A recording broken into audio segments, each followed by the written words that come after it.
할렐루야. 6월 19일 금요일 매일 성경 묵상입니다. 오늘 말씀은 고린도전서 12장 1절에서 11절의 말씀입니다.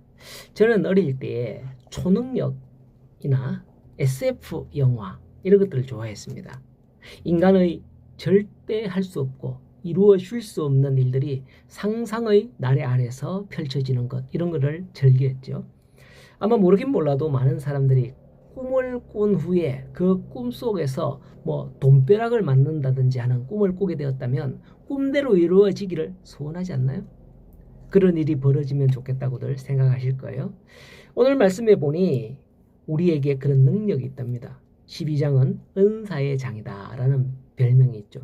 성령께서 우리 각 사람에게 이런저런 은사를 주셨는데 손을 얹으면 병이 낫고 귀신이 떠나가고 미래의 일들을 척척 맞춘다고 하니 이거야말로 초능력이 아닌가 생각됩니다만은 이게 성경에서 성령이 주시는 은사라는 것으로 표현되죠. 7절에서 10절을 보면 다양한 은사가 언급이 됩니다. 그런데 여기서 우리가 주목할 것은 바울이 본문을 통해서 전하고자 하는 것이 은사의 종류나 능력, 어떤 가치 이런 것 자체에 있지 않다는 점이에요. 바울은 성도들이 은사의 사용을 통해서 교회의 질서를 유지하고 하나가 될 것을 권면하고 있는 거예요. 고린도 교회는 문제가 많았던 만큼 다양한 은사도 많았던 교회였던 것 같습니다. 오늘날 보면 잔잔한 듯 법대로 그냥 물 흐르듯이 그냥 흘러가는 것을 좋아하는 교회나 그런 교단이나 이런 별 은사나 일들이 일어나지 않는 그런 경우가 참 많아요. 순복음이나 이런 쪽에 가면 예전에 은사가 많이 일어났던 걸로 알고 있습니다. 그러한 교단의 교회 분위기는 자체가 북적북적하고 이렇거든요. 우리 장로교 교단에서는 그렇게 못해요. 그러면 2단 시비가 붙고 좌우지간 시끄러워집니다. 심지어 제가 어릴 때 교회에서는 방언도 하지 못하겠거든요. 네, 혹시 여러분 중에 방언을 하시는 방언 은사를 받은 분이 있는지요? 저는 그래서 신학생 때 가서야 방언을 받았는데요. 흔히들 하는 룰루랄라 하는 그런 방언이 아닙니다. 예전에 기도원에서 원장님이 그런 방언을 이렇게 하면 된다고 가르쳐 주는 그런 거 혹시 보셨는지 모르겠어요. 방언은 가르쳐서 배우는 게 아니거든요.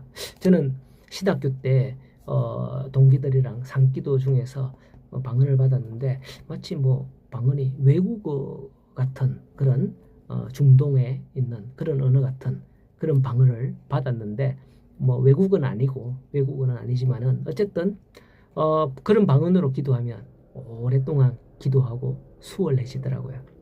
여러분들도 방언의 은사 같은 거는 한 번씩 받아봄도 좋을 것 같습니다.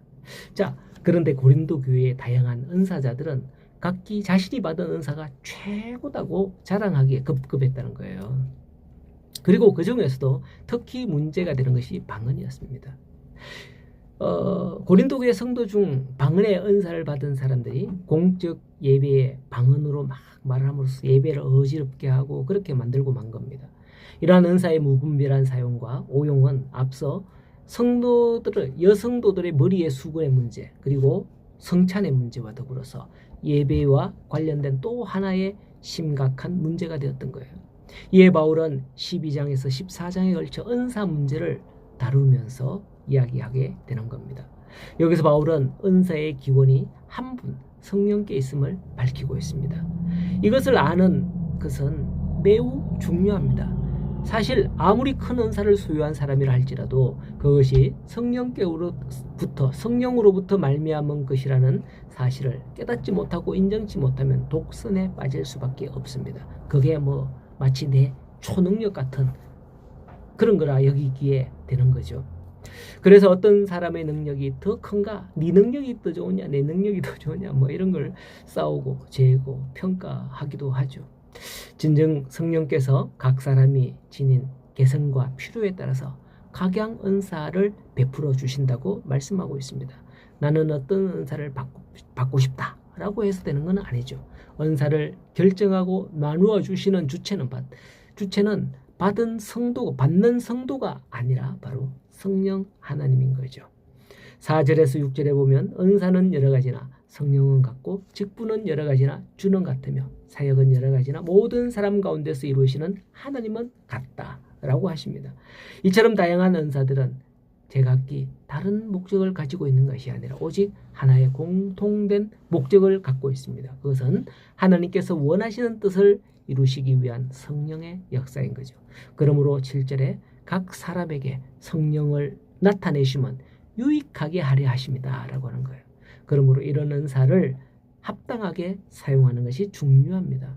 오늘 나에게 있는 은사를 발견하게 달라고 기도하면 좋겠습니다.